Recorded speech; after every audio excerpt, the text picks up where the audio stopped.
This right here is the intercooler from hell installation. Dole 88 front mount intercooler. You see it right here. This guy, thick as fuck. And on the S3, at least with this design, it sits inside of the crash bar, but also inside of the AC condenser, and that's the black thing here.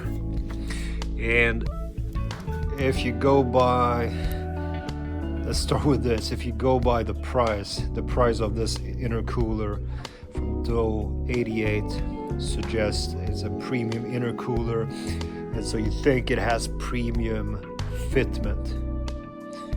It does not, okay? But the other thing is, of course, if you go by their instruction, it looks pretty easy to install, and that's the first thing I did. Was before buying, I looked at the instructions. So basically, the instructions are: put the vehicle in service position. Okay, you loosen the front carriage, put in some bolts that are long enough for you to kind of pull the carriage forward, and then you access the intercooler, the stock intercooler, you pull it out, you install the new one, and you're done. Seemed really easy. The reality of this installation on the S3 facelift, and I gotta give it to them, their instructions were written for the pre-facelift, but I'm not convinced that they would be accurate for that model either. Anyway, so you actually have to take off the entire front carriage, right? And you have to remove pretty much everything here, and you gotta remove the radiator and fans. At the best case, you can kind of leave them hanging if you support them. In my case, I had to remove everything, drain the coolant, remove and replace a lot of parts in there, and of course you got to remove the AC condenser. If it's not broken already, it's probably going to break on removal. So this is a brand new AC condenser, and that leads us to the installation, right? So to put everything back together, right, the AC condenser has to go on, or at least if you want to have a cool drive in the summer, right? AC condenser goes back on, and the pipes for the AC condenser, they have to kind of wrap around the end tank of the intercooler.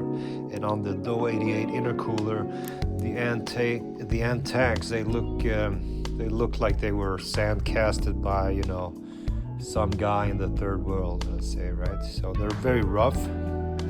They're not uniform, and when I try to do this, the piping of the condenser would not wrap around the intercooler end tank, right? So it would be too short. So I had to install this without the included brackets, and I actually had to put a lot of stress on the condenser pipes to bend them around the intercooler end tank, and actually that wasn't enough. I actually had to use a metal file and file down a little bit of the end tank, and I actually reduced the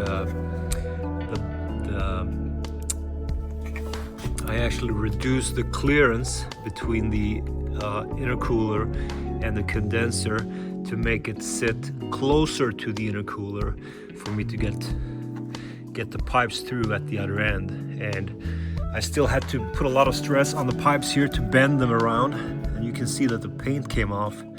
It came off the condenser because of the stress, and I'm not sure this is gonna work or not. Worst case, I'm gonna have a leak here.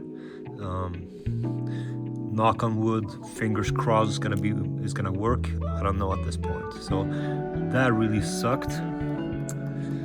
And then what happens, of course, as a consequence, the clearance here for the air conditioning piping is very poor. So I had to bend the air conditioning sensor, and you gotta work with clearance of the other parts as well, because the intercooler is thicker, right? And it's thicker in this direction. So it pushes the radiator here. It pushes the radiator towards the engine, which is why it's now a lot tighter. And so the radiator fan clearance becomes a problem, especially against the condenser pipes and the AC connector to the pipes. And then we have the thing that I'm working on right now, which is my cold air intake. It goes like this, and there's a heat shield. The heat shield is now touching the radiator fans. So the last thing, hopefully the last thing I have to do is adjust this heat shield. So the plan right now is to take off about 2 to 5 millimeter and maybe 5-10 millimeter here for it to clear the fan, because you can imagine that as it moves and if it goes out of balance, it might, worst case, wiggle a little bit. It's gonna hit the heat shield, and we're gonna have a problem. So yeah, it's installed. The car is kind of running. I'm refilling coolant, and I don't know about the performance yet. It will be a while before I know that. If I look at temperatures, etc. But I know for a fact that I would not buy this intercooler again. I don't want to do this installation ever again. But I also wouldn't necessarily trust anybody else to do it, because it's a lot of fucking around. Yeah, there you have it. So much for premium.